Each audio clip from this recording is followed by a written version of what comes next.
Essa página é de hoje. Caso você não tenha vindo na quinta-feira passada, eu tenho ainda aqui as páginas da quinta-feira, você pode pegar.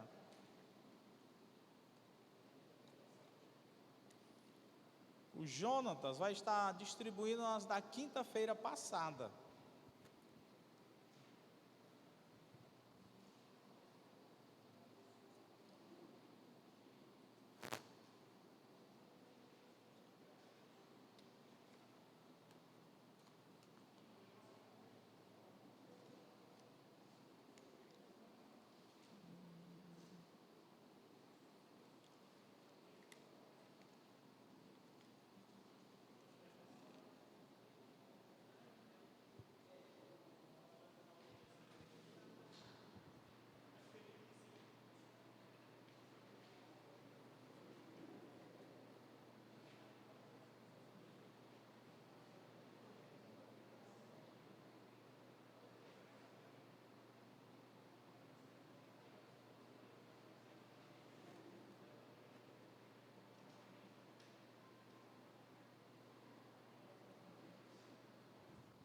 Lembrando aos irmãos que no domingo nós teremos a cantata. No culto da noite será apresentada a cantata natalina.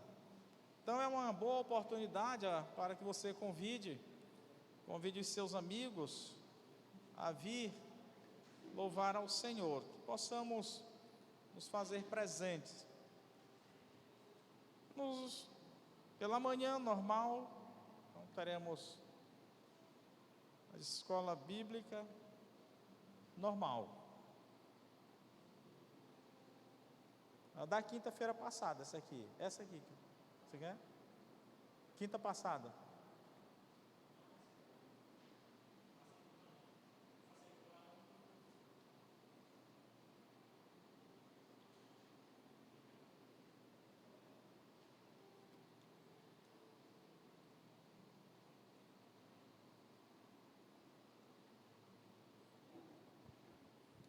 Nós fizemos uma rápida introdução sobre a questão das cartas, das epístolas.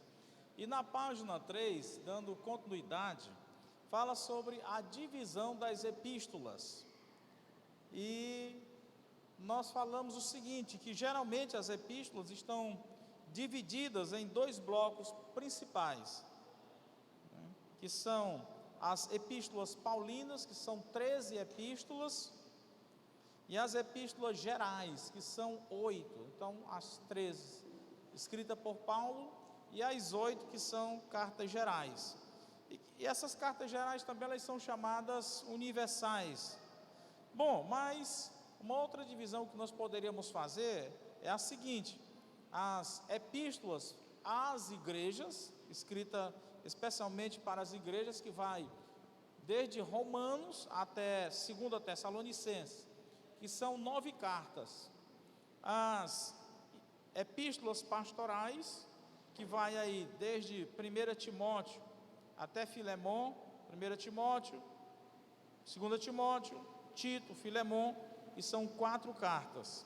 E as epístolas gerais, que são Hebreus, Tiago, 1ª, 2ª Pedro, 1ª, 3ª João e Judas, que são 8 cartas. Bom, quando fala carta às igrejas, porque foi escrito não a uma pessoa, mas ela foi destinada a uma igreja. E quando se fala pastorais, é porque foi a um indivíduo, geralmente alguém que cuidava de uma igreja. E as gerais, é porque ela não fora destinado nem a uma pessoa específica, nem também uma igreja, mas a coletividade cristã, a coletividade existente. Bom, a carta aos Romanos, que é a nossa primeira carta que estamos estudando, ela geralmente tem como pano de fundo, alguns escritores eles colocam sempre, eles fecham com a salvação. Então, sempre é tratado assim.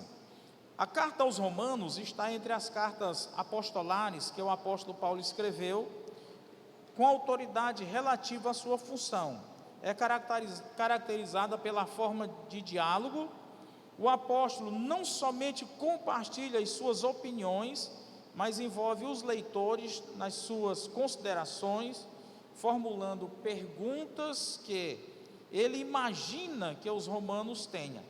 Daí nasce uma conversa vibrante sobre o conteúdo do Evangelho.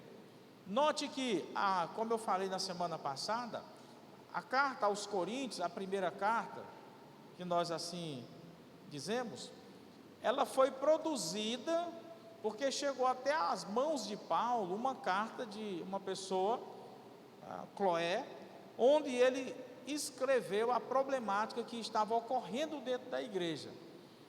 Dessa forma, Paulo escreve a sua carta para corrigir aquelas anomalias existentes na igreja. Já Romanos não, Romanos, Paulo tenta criar um diálogo, então ele vai colocando pontos que ele supunha que a igreja estaria interessada em discutir, em aprender.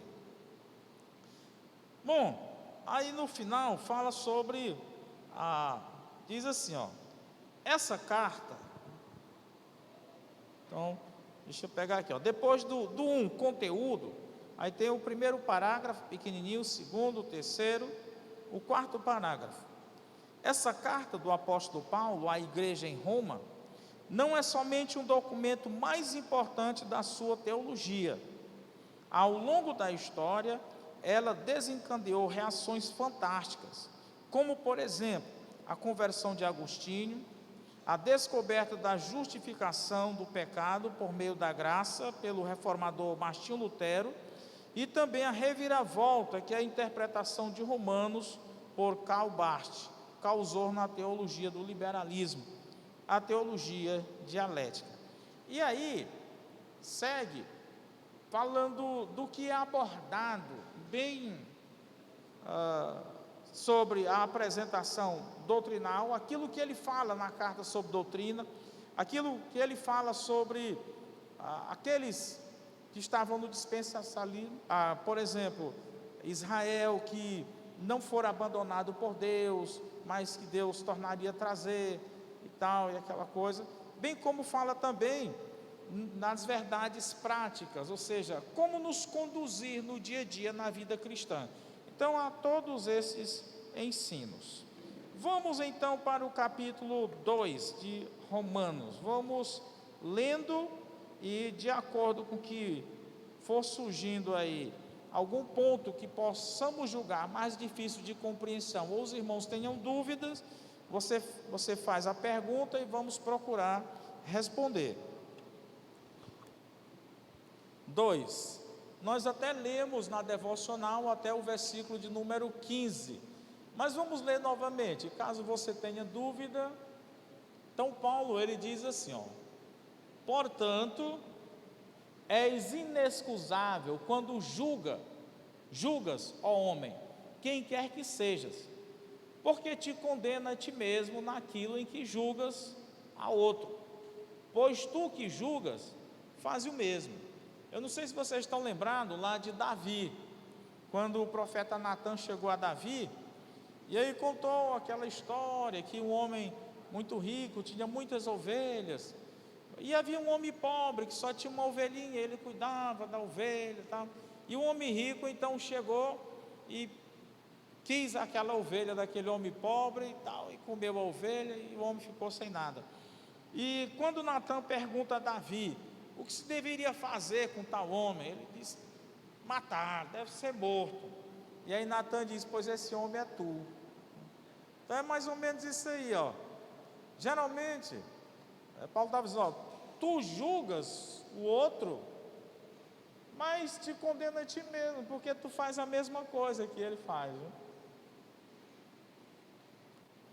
E bem sabemos que o juízo de Deus é segundo a verdade sobre o que tais coisas faz. Bom, aqui Paulo, ele vai partir falando que Deus, ele não julga pela aparência, certo?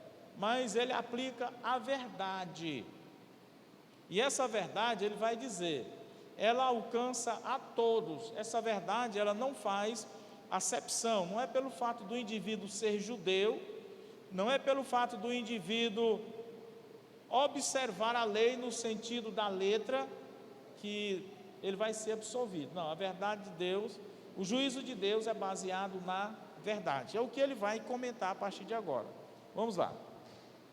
E tu, ó homem, que julgas os que fazem tais coisas, cuidas que fazendo-as tu, escapará o juízo de Deus? Ou desprezas tu as riquezas da sua benignidade e paciência e longanimidade, ignorando que a benignidade de Deus te leva ao arrependimento? Mas, segundo a tua dureza e o teu coração impenitente, entesouras a ira para ti no dia da ira e da manifestação do juízo de Deus. Bom, Paulo aqui, alguns dizem, não, ele está se referindo a uma punição ainda aqui, mas o texto parece que Paulo estava pensando não num julgamento agora, mas naquele dia final, no dia da volta de Cristo. Quer ver? Observemos o versículo seguinte: o qual recompensará a cada um segundo as suas obras, a saber, a vida eterna aos que com perseverança em fazer o bem procuram glória, honra e incorrupção. Então veja bem, aquele versículo estava se referindo que a punição de Deus, ela seria ocorrida exatamente no parâmetro de que o que fez o bem terá a vida eterna, e o que não teve, olha, passa, João. Mas a indignação e a ira aos que são contenciosos, desobedientes à verdade e obedientes à iniquidade. Então ele não estava se referindo a um castigo, assim vamos dizer, uma punição presente, mas aquilo que aconteceria numa vida desfreada, no final desta vida, a punição da separação, aí ele diz, tribulação e angústia sobre toda a alma do homem que faz o mal, primeiramente do judeu e também do grego, ou seja, não há acepção no julgamento divino, não há acepção de pessoas. Glória, porém, honra e paz a qualquer que pratica o bem. Aí ele volta a falar, primeiramente aos judeus e também ao grego. Por que ele diz primeiramente aos judeus? Ora, o judeu era tido como povo peculiar, foi aquele povo que recebeu das mãos de Deus a lei. E o próprio Jesus, ele já dizia, aquele a quem muito se dá, muito se cobra. Então o exemplo primário é sobre aquele, ele parte por aquele que deveria ser o exemplo. Então a punição, ela não começa pelo final, mas ela começa pela primeira. Antigamente era muito comum, né? Nossos pais, quando ainda tinham o direito de disciplinar o filho, hoje não tem mais. Então quando os filhos brigavam ou praticavam, então ele começava por aquele que iniciou a contenda. Então as primeiras lapadas eram sobre aquele, aí depois o outro ia levar também as dele, né? Então começava sempre porque iniciou a rixa, a briga. Vamos lá, 12. Tá aí, né? Então, colaborando aquilo que eu já disse, Deus não faz acepção de pessoas, porque todos que, pronto, agora aqui, note que ele vai trabalhar, continua na mesma seção, mas até parece que ele vai fazer uma transição da coisa, mas continua dentro da mesma visão, mas um pouquinho diferente. Quer ver? Observe, porque lá ele estava falando do julgamento de Deus meramente por prática. Então vamos aqui ver uma outra questão. Lá ele dizia que o julgamento de Deus é baseado na verdade. Agora aqui ele vai aplicar um ponto, uma lei, algo para poder basear o seu julgamento. Porque todos os que sem lei pecaram, sem lei também perecerão. E todos que sob a lei pecaram, pela lei serão julgados. Porque algumas pessoas perguntam assim: e aquele povo, antes de receber a lei de Moisés, os antediluvianos, e aí, foram salvos ou não foram? Aqui está o ponto que responde a esta pergunta. Ou seja, todo aquele que viveu uma vida, vamos usar a expressão, fazendo o bem, mesmo sem ter uma lei escrita, uma letra no papel, eles serão justificados por uma lei que ele vai falar. Que lei? Não é uma lei escrita, mas uma lei que está no coração. E o que Paulo vai dizer é que Deus colocou no coração do ser humano a lei, que ele chama de lei áurea. Todo ser humano, independente se tem um papel escrito ou não, existem regras que ele sabe que é correto ou não, mesmo sem ter um papel, ele sabe. E é isso que ele vai trabalhar. Então ele diz aqui, ó, se a pessoa, ele pecou sem ter essa lei escrita, pois sem a lei ele vai ser julgado. No entanto, se ele procedeu bem, mesmo sem ter esta lei, pois sem a lei ele será justificado. Por quê? Olha, veja, porque os que ouvem a lei não são justos diante de Deus, mas os que praticam a lei hão de ser justificados. Então, praticar, não ouvir. Não ouvir. Continua. Porque, olha, aí ele vai bater novamente naquela tecla. Porque quanto aos gentios, precisa explicar o significado que eram os gentios. Nesse termo, Paulo, quem eram os gentios? Todo aquele que não fosse judeu. E você vai ver que no próprio texto ele vai dizer, todos aqueles que não estavam na aliança da circuncisão. Ele vai falar mais adiante. Então era considerado gentio. Por quê? Quanto aos gentios que não têm lei, que lei? Não é a lei da convivência social, da sociedade.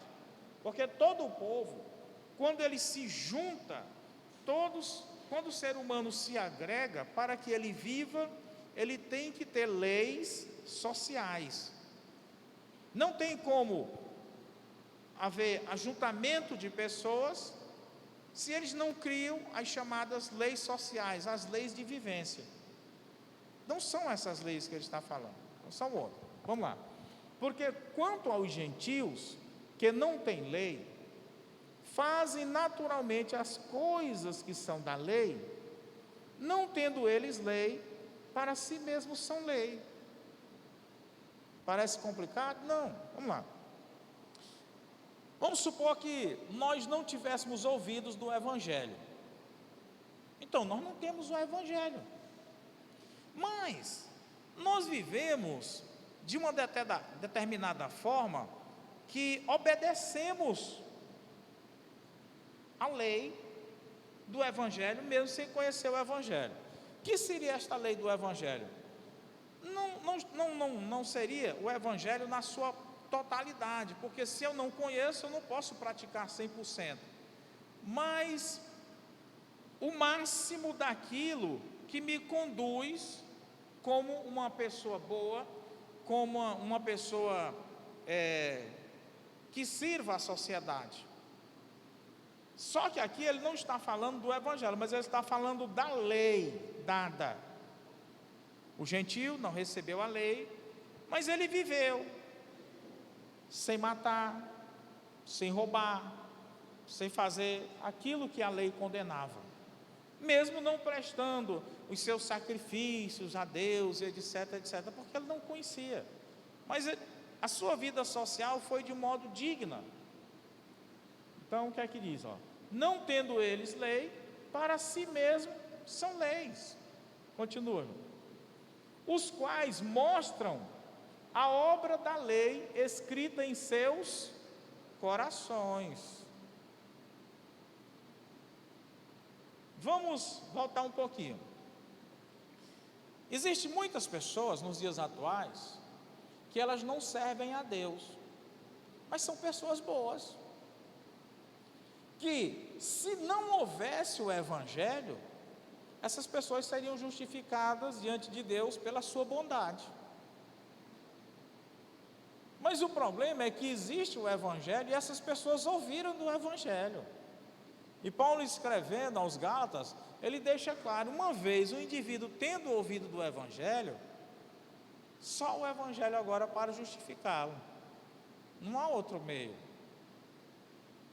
Mas suponhamos que essa pessoa vive uma vida relativamente boa e ela nunca tivesse ouvido do Evangelho. Então elas seriam justificadas pela lei do coração, aquilo de bom que ela praticou na sua crença.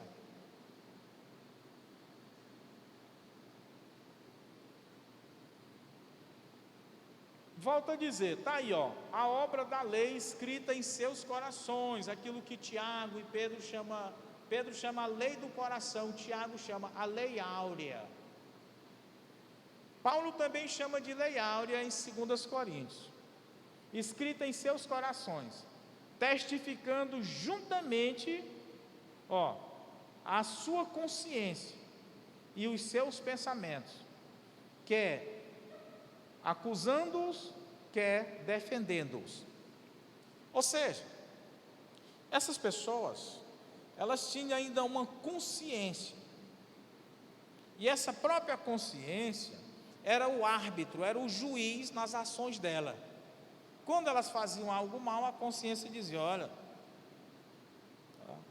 Quando fazia algo bom, a consciência dizia, beleza. E nesse árbitro, eles tinham pensamentos louváveis, pensamentos em coisas boas.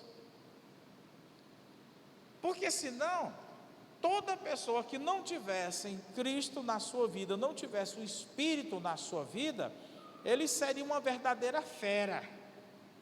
Não, mas tem pessoas que são tranquilas. Só falta realmente o Espírito na vida delas. É isso aqui. Elas ainda têm uma consciência não cauterizada. O que é uma consciência cauterizada? Essa palavra ela é muito comum na medicina. Eles cauterizam no lugar de um corte de um membro. Então era muito comum pegar algo quente, cauterizar ali para estancar o sangue, né? Ou coisa assim. Ou seja, a mente está queimada. A mente dessas pessoas estão queimadas, que para elas, hoje eu levei a Deronilson para casa, que ela foi ao banco trocar um cheque, eu tive que pegar, e ela dizendo, mas pastor, eu não entendo, eu fico orando por esse povo, por esses políticos, e eu fico perguntando a Deus, Senhor, esse povo não tem consciência do que está acontecendo no nosso Brasil. Nós, um país tão rico, eu disse, não, eles já estão com a consciência cauterizada. Então, um Omar Aziz daquele ali, um Renan Calheiro, não tem mais consciência não. Então ali, aquele povo que estava morrendo aí na pandemia, 250 mil, eles ficavam com aquela baboseira ali, mas ali não tinha nem, para eles era, não tem nada. Então, acabou, não tem mais consciência não ali. E parece que o cara, ele entra no mundo da política, ele evolui, aí ele fica com a consciência cauterizada. Fica insensível às necessidades humanas. Bom, então ali, como nós vimos, essa consciência é que vai ser o árbitro, acusando ou defendendo o indivíduo. Veja que não era uma lei escrita, mas a lei do coração ativa a consciência e a consciência torna-se o árbitro na vida desse indivíduo. Bom, no dia em que Deus há de julgar os segredos dos homens por Jesus Cristo, segundo o meu Evangelho. Aí ele faz a transição agora, vamos lá, João. Eis que tu que tens por sobrenome judeus, e repousa na lei, e te glorias em Deus, e sabes a sua vontade, aprova as coisas excelentes, sendo instruído por lei.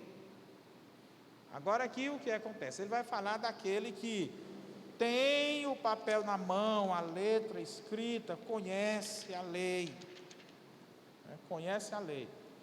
Não que na época eles tivessem, mas eu estou falando assim, eles aprenderam, eles foram considerados o povo de Deus, aqueles que receberam a lei, os filhos de Deus.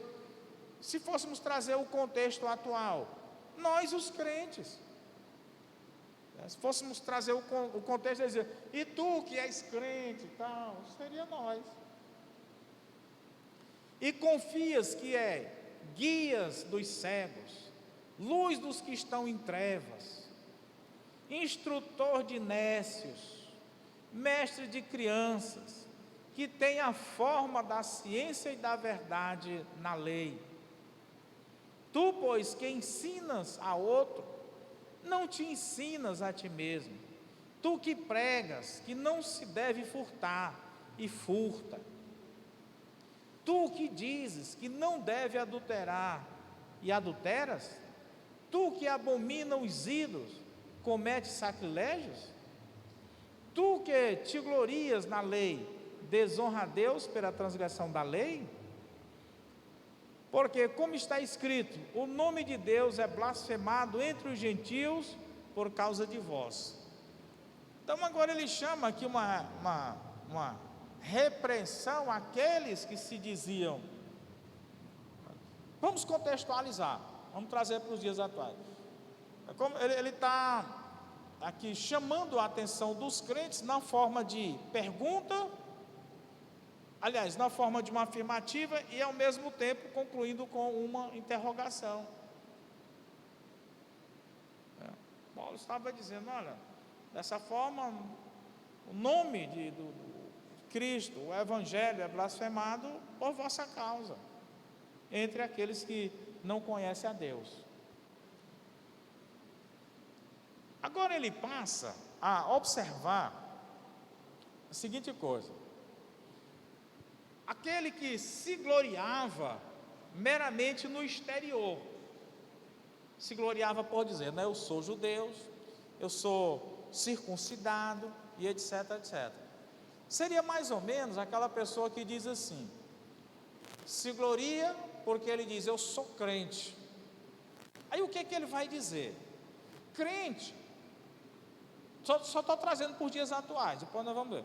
Ele iria dizer, crente não é aquele que está em uma igreja, não é aquele que foi batizado, não é aquele que está rolado num livro. Então, crente é aquele que pratica.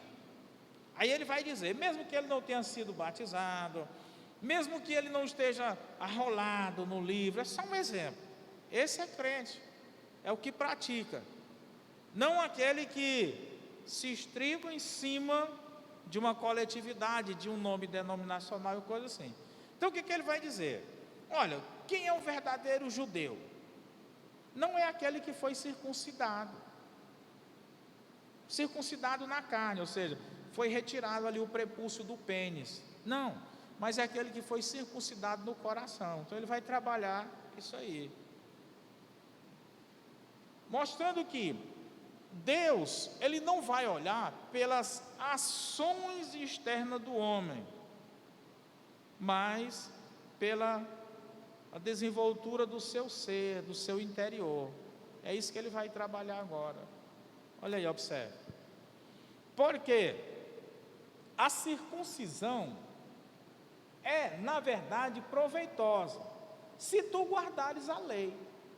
Mas se tu és transgressor da lei, a tua circuncisão se torna em incircuncisão.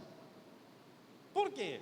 Porque os judeus, eles se gabavam, mais ou menos assim, eu fui circuncidado ao 8º dia, pronto. Então aí ele se achava um bichão. Aí Paulo vai dizer assim, mas essa tua circuncisão, ou seja, essa tua cirurgia de fimose aí, não tem valor nenhum. se tu não for obediente, se tu não praticar a lei. Porque o povo judeu, eles se gloriavam muito na aliança da circuncisão. Então eles tinham o prazer de dizer: eu fui circuncidado ao 8º dia, aquele orgulho todo. Pensemos numa igreja dessa aqui alcançando aí uma membresia de 5.000 membros, né? Aquela coisa suntuosa. Então muita gente vai se gloriar, dizer: eu sou membro da primeira igreja batista em Timor. Então ele vai falar aquilo, né? Todo, mas é um crente velho. Posso nem dizer o nome, né? Vamos lá. Parece que eu não terminei, não. Terminei aquele lá, não, 24. Terminei, vamos lá. Bom, aí ele diz: se pois, deixa eu só. Todo mundo sabe o que é circuncisão e incircuncisão? Tem alguém aqui que ainda tem dúvida para mim? Todo mundo sabe, né? Pronto. Então vamos para frente. Se pois a incircuncisão guarda os preceitos da lei, porventura a incircuncisão não será reputada como circuncisão? Ou seja, ele diz: mesmo que o indivíduo não tenha sido feita aquela cirurgia de fimose e tal, dentro daquele ritual no 8º dia, ele não fez, não aconteceu com ele, mas ele guarda, ele cumpre os preceitos da lei. Aí Paulo pergunta: será que Deus não vai considerar esse indivíduo como uma pessoa que faz parte do pacto da lei? Então Paulo faz esse questionamento. Isso era muito grave para os judeus, porque os judeus não aceitavam. Não, mas eu fui circuncidado e acabou. Era muito complicado.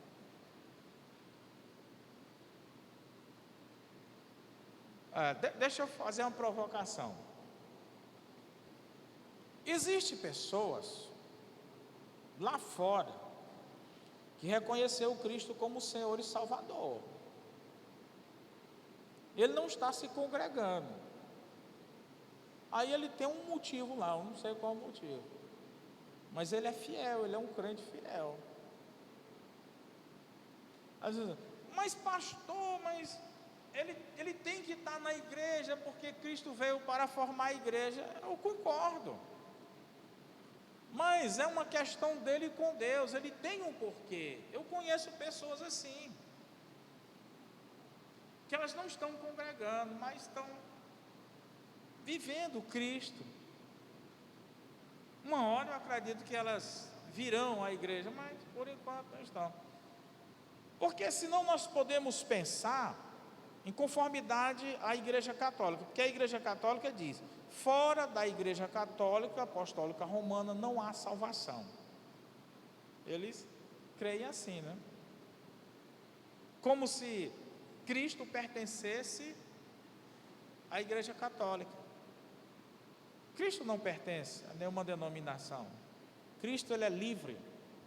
Ele é o dono, o Senhor da salvação, não denominação. Bom, mas vamos lá. E a incircuncisão, quer por natureza, se cumpre a lei, não te julgarás, porventura a ti, que pela letra e circuncisão é transgressor da lei. Quando nos escritos de Paulo, ele fala a letra, inclusive em Coríntios ele diz: a letra mata, o espírito é o que vivifica. Vamos entender isso. Quando ele fala a letra, é porque a lei, estou falando agora no âmbito jurídico, a lei ela tem duas partes: a letra, ou seja, aquilo que está escrito no papel, ali é a letra, e o espírito da lei, ou seja, como se interpreta o que está escrito. É por isso que os advogados, eles encontram brechas, porque eles fazem uma interpretação da lei diante daquilo que está escrito. E o magistrado, então, rapaz, eu só não havia visto ainda por esse lado, né? É o chamado espírito da lei. E solta o camarada. Então, o que é que Paulo estava dizendo? É que eles eram observadores da letra. E pronto. Por isso que Jesus disse, olha, vocês se gabam ali quando ele em Marcos 7, tal, pelos vossos costumes, as vossas tradições, mas vocês desonram o principal, que é a misericórdia, o amor e tal. Então ficavam na lei, duro na lei. Isso é muito comum nos nossos dias a dias, no fator administrativo. Pronto, convenção. Lá na convenção, nós temos as nossas 4 meses, as nossas 3 em 3 meses, as reuniões do conselho. E lá, nós temos que observar o estatuto e o regimento da convenção. Às vezes o cara está necessitado ali. Ele começou o trabalho está bem, ele está desenvolvendo e tudo, e ele está precisando de uma ajuda. E tem dinheiro, a gente quer ajudar. Mas lá o estatuto diz que se ele não for filiado, se tal e tal, ele não pode fazer convênio com a convenção. A gente quer ajudar, mas está lá. Aí diz, ô irmão, regulariza a tua situação, vai lá, faz logo o teu CNPJ, tudo, para poder te ajudar. Então tem casos agora. A letra está lá. O coração queria ajudar um indivíduo, mas como? Agora mesmo houve um caso que, aí a gente olha, pensa para um lado, fala, e todo mundo com vontade, mas está lá a lei.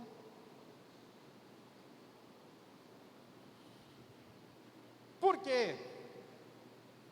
Porque não é judeu o que é exteriormente, nem é circuncisão o que é interiormente na carne.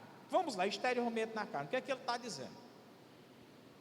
E Paulo vai falar no capítulo 8 bastante sobre isso aqui, sobre o verdadeiro judeu, o verdadeiro Israel. Ele vai dizer, porque não é judeu o que é exteriormente. Não, eu nasci de um judeu, nasci em Israel, então eu sou judeu. Ele vai dizer assim, mas e daí? E ele vai dizer, nem é circuncisão o que é exteriormente. Eu fiz a cirurgiazinha ali de fimose, conforme ali os preceitos. Não te glorie nisso não. E ele vai dizer que o verdadeiro judeu é aquele que é interior, aquele que obedece a Deus. Então esse vai ser reconhecido como o verdadeiro judeu. Mas é judeu, olha aí, mas é judeu o que o é no interior. Eu sirvo a Deus, eu amo a Deus. Então, e circuncisão, o que é do coração? Meu coração pertence ao Senhor. No espírito, não na lei. Vamos lá entender isso aqui. O que é a lei? Eu uso o cinto de segurança. Já é uma mania. Na hora que eu entro no carro ali, antes de passar a marcha, eu já...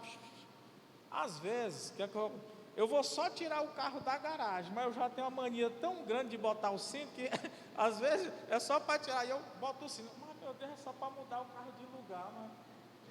Então eu uso o cinto de segurança, não é por medo de ser multado. É claro que a gente não quer ser multado, né? Mas o principal não é por causa da multa, é capacete. Eu não andava de motocicleta de jeito nenhum sem capacete. Não andava. Porque eu já vi pessoas morrerem de uma queda simples, mas bateu a cabeça no meu filho. Se tivesse de capacete, teria... Então eu usava capacete não por medo de ser multado. O medo era lá no final, era mais por prevenção da minha vida. Então o que ele está dizendo aqui? O judeu, mas o judeu é o que o é no interior. Ou seja, não é porque tem uma lei escrita aqui, eu gostaria de errar, mas tem essa lei escrita, eu não vou errar. Não, não é por isso. É porque eu amo fazer isso. Por que eu venho? Por que você vem ao culto? Eu venho para cultuar a Deus, não é sob pressão. Não, você vai ter que ir, você vai ter que ir. Não, você tem que vir de coração aberto. É como oração, não adianta. Às vezes você chama a pessoa, vem orar comigo, aí a pessoa não quer, mas vai, para poder satisfazer o irmão. Não adianta, a oração dele era melhor ele nem ter vindo. Eu costumo dizer e pensar, as coisas elas têm que ser realmente de coração para Deus, senão nós estamos perdendo tempo. Era melhor nem fazer. É o que ele vai dizer, é o que ele está dizendo. O judeu não é aquele que fica se gloriando na circuncisão, não é aquele que fica cumprindo aquele ritual porque ele tem medo de punição. Não, ele faz de coração,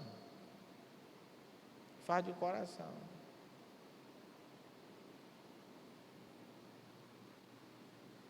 Mas o judeu, o que o é no interior, e a circuncisão aqui o é do coração, no espírito, não na letra, cujo louvor não provém dos homens, mas de Deus. Que louvor? A aprovação. Porque capítulo 23 de Mateus, é esse finalzinho bem aqui, Cristo ali fica condenando os religiosos, porque eles tinham uma vida religiosa meramente para serem vistos. Quer ver? Você pode ver. Aí Jesus chama hipócritas. Vocês devoram a casa das viúvas com o pretexto de longas orações e fazer vigílias de oração, mas na realidade era só para pegar as viúvas, não? Então ele diz, vocês são semelhantes a sepulcros caiados. É isso aqui, Eles queriam o louvor dos homens, assento nos primeiros lugares, etc. Ele disse, não, o verdadeiro judeu, o verdadeiro crente, ele não busca essas coisas não, porque o louvor dele vem de Deus, ele é visto por Deus, não pelos homens. Vamos lá, continuar, irmão? Pronto, agora é o 3, né? Bom, eu só falei, vocês também não levantaram o braço, não disseram nada, então o pastor Edmar vai levantar, para dizer que ninguém levantou. Microfone aqui para o pastor Edmar, é só para dizer que ninguém levantou o braço, ele vai levantar, né?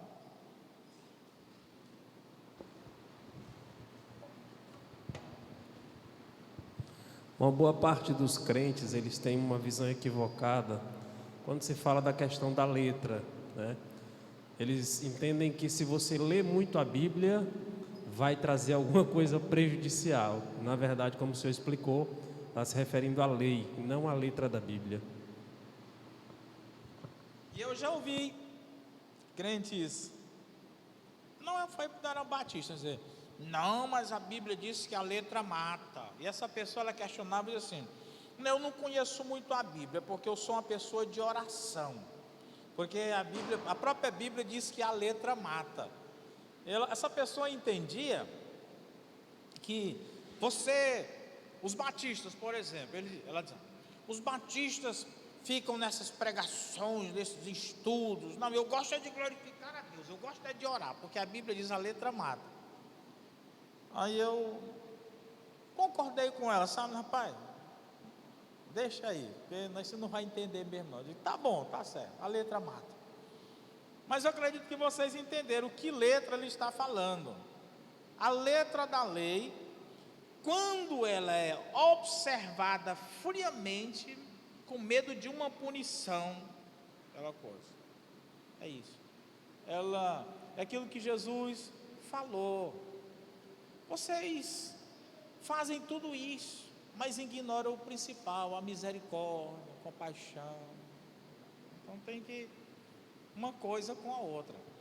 Bom, há dois extremos dentro da própria igreja batista. Uma igreja que eu conheci lá e uma igreja que eu conheci outra. Então eu pude ver esses dois lados. Aqui mesmo. É que a igreja batista era muito rígida. Todo culto, toda assembleia tinha exclusão. E era exclusão mesmo na pancadaria. E aí o que era? Coisas fúteis, que hoje nós reputamos como fúteis. Então qualquer coisinha você era... Eu me lembro, aqui foi disciplinado um irmão, eu posso falar, João Desidério. Por quê? Vem aqui na praça, em frente à prefeitura, teve um comício, e lá, no dia do culto de quinta-feira, o João foi ao comício, e lá os irmãos passando de volta, viram o João Desidério lá, assistindo o comício. Na assembleia seguinte, ele estava sendo disciplinado, que estava no... Entendeu? Aqui nessa igreja aqui, ó, entendeu? Então era assim. Aí você diz assim, eu não acredito. Pois era. Aqui mesmo. A mulher que usasse, aqui nessa igreja eu vi, mulher que usasse calça comprida, ela não poderia participar aqui da frente de ministério de música, de nada. Aqui nessa igreja eu vi. Então, por um lado, era assim, muito radical, mas hoje já se tornou muito liberal, hoje já avacalhou a coisa, né? Então nós teríamos que encontrar um meio termo, o ponto de equilíbrio, nem lá e nem cá, mas o ponto de equilíbrio, é isso. Pronto, mas era só para... Vamos ao capítulo 3, temos ainda aí 15 minutinhos, dá para lermos alguma coisa do capítulo 3. Está aí. Aí ele vai, Paulo agora nessa ele diz, qual é, pois, a vantagem do judeu? Ou qual a utilidade da circuncisão? Aí ele vai falar, muita. Em toda maneira, porque primeiramente a palavra de Deus lhe foram confiada, ou seja, eles foram escolhidos como povo peculiar, povo particular, para que através dele esta palavra fosse espalhada. Vamos lá. Pois que, se alguns foram incrédulos, a sua incredulidade aniquilará a fidelidade de Deus? De maneira nenhuma. Sempre seja Deus verdadeiro e todo homem mentiroso, como está escrito, para que seja justificado em tuas palavras e venças quando fores julgado. E se a nossa injustiça for causa da justiça de Deus, que diremos? Porventura será Deus injusto, trazendo ira sobre nós? Falo como homem. De maneira nenhuma. De outro modo, como julgará Deus o mundo? Certo? Então, o que ele vai dizer? Não, o problema não é Deus. Ele vai, ainda nesse ponto, abordando aquela questão de que Deus julga pela verdade. Os mandamentos de Deus, eles são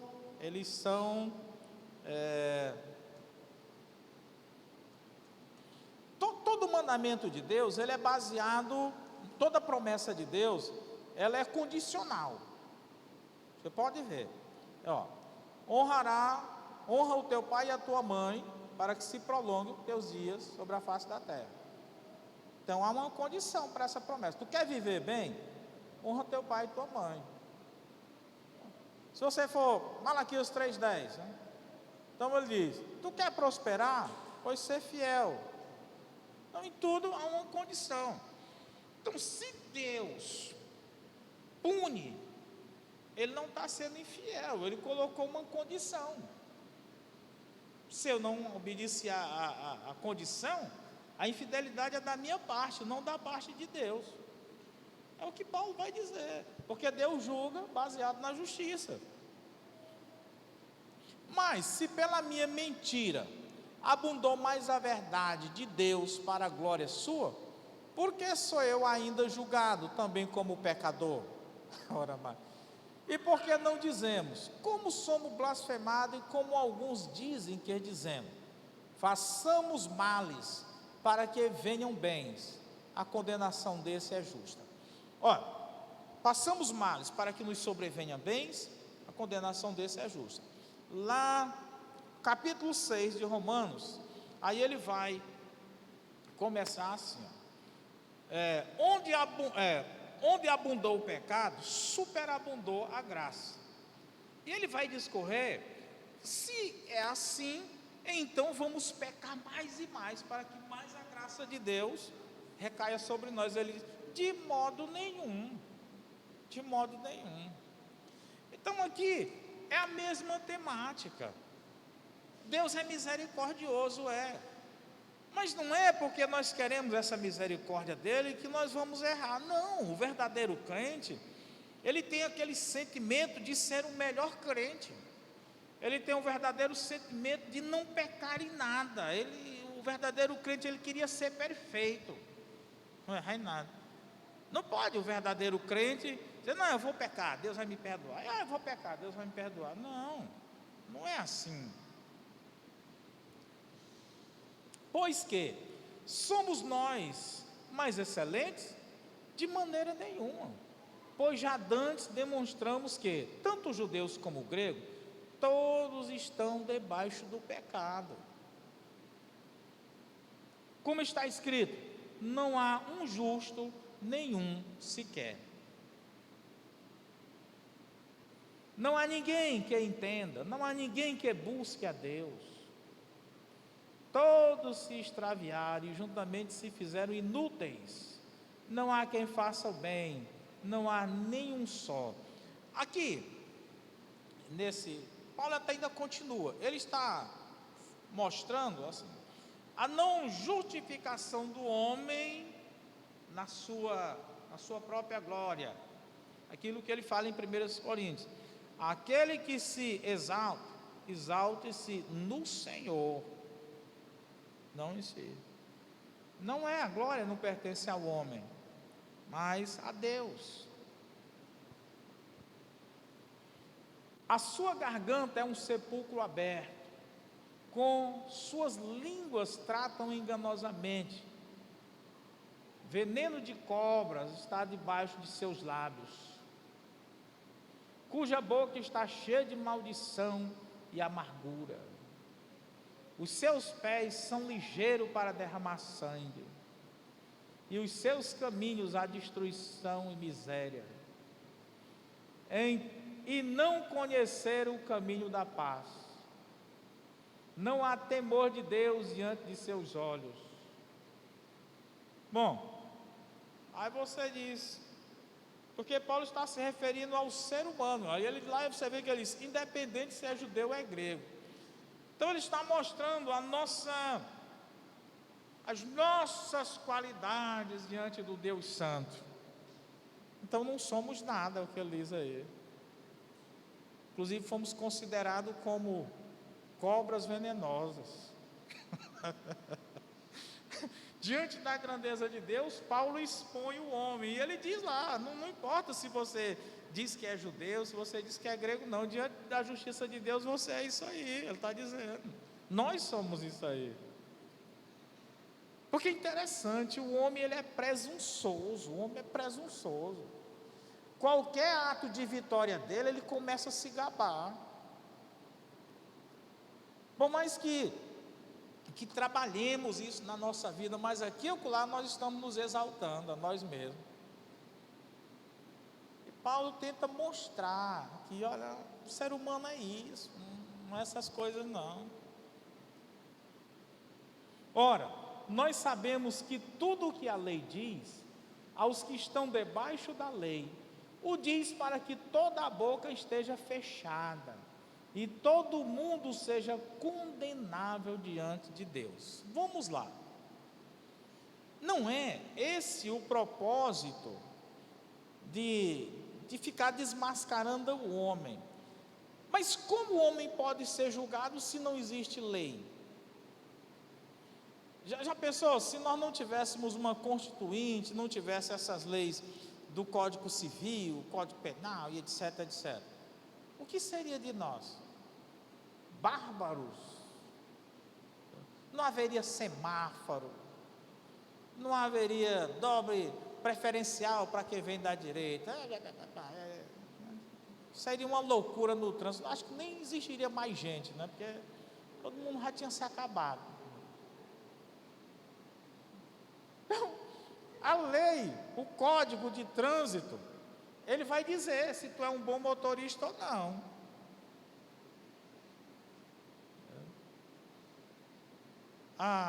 O Código Civil, ele vai dizer se tu é um bom cidadão, se tu é um bom... Ele vai dizer não. Ele que vai dizer. Então é a lei de Deus. A lei de Deus, ela demonstrou que o homem é tudo isso aí. Porque ele desobedece essa lei. Vamos mais. Por isso, nenhuma carne será justificada diante dele pelas obras da lei, porque pela lei vem o conhecimento do pecado. O homem é transgressor dessa lei, então não tem como ele se justificar. Não tem. Que lei? A lei lá expressa na letra, Velho Testamento. Mas agora se manifestou sem lei a justiça de Deus, tendo o testemunho da lei e dos profetas. Mas agora se manifestou sem a lei a justiça de Deus. Ou seja, Deus, ele não vai trabalhar aquilo que está escrito, mas ele vai trabalhar agora a sua justiça. Porque se ele fosse trabalhar pelo que está escrito, nenhum de nós seríamos salvos, porque o próprio Paulo, escrevendo aos Gálatas, ele diz: se o homem tornar transgressor de um ponto da lei, ele torna-se transgressor de toda a lei.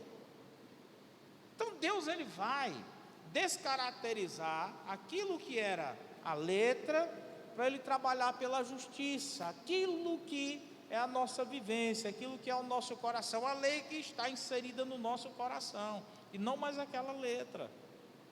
Então Deus vai olhar, e aí é que entra a coisa boa, porque o espírito da lei é aquilo.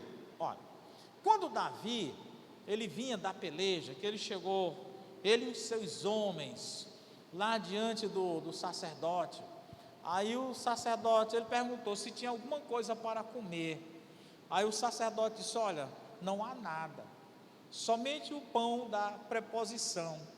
Se pelo menos tu tivesse limpo com seus homens. E Davi disse: nós estamos limpinhos. E comeu do pão, né? E aí o próprio Jesus vai e elogia Davi. Viste o que fez Davi? Mas o que foi que houve? Davi ia morrer de fome, tendo aquele pão ali para comer. Ele diz: não vou morrer de fome, não, eu vou comer, eu estou para morrer de fome, vou comer. Então é isso aí, é a questão do espírito da lei.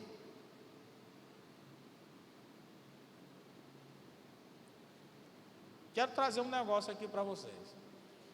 A Bíblia, ela é muito dura com o divórcio. Inclusive, 1 Coríntios 11, aliás 11 não, 7, ele diz o seguinte, que se a pessoa apanhou o seu cônjuge em adultério e tal, e ele quer se separar, ele que se separe.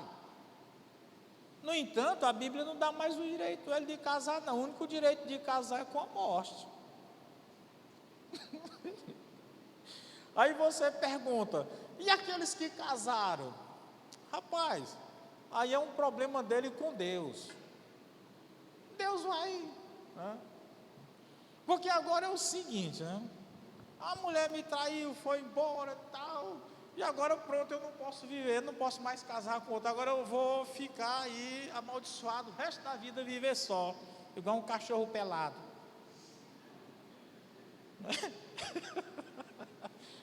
Agora é um problema seu com Deus.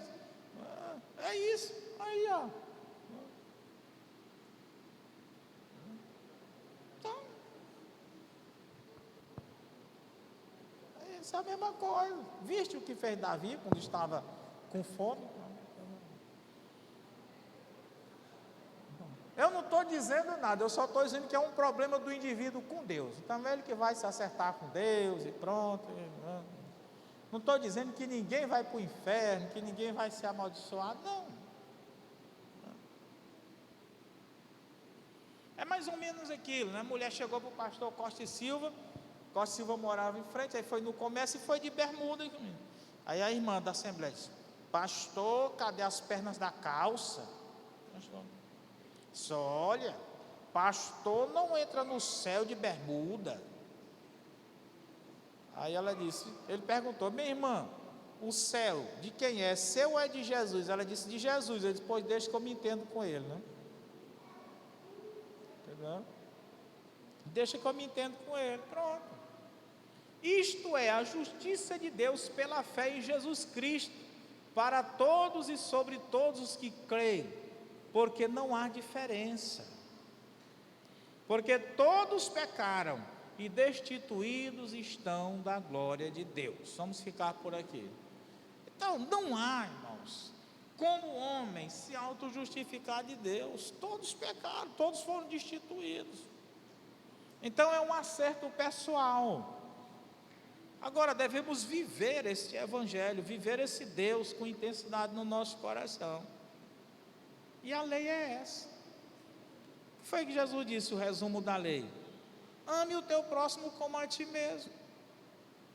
E Deus, coloque Deus em primeiro lugar, pronto. É a lei. Está no coração, está na vivência, está na harmonia com o nosso próximo e com o nosso Deus. Acabou. Amém? Mais alguma coisa a se dizer? Então vamos orar. Hoje é aniversário da irmã Vânia, aniversário do Júnior Souza, não?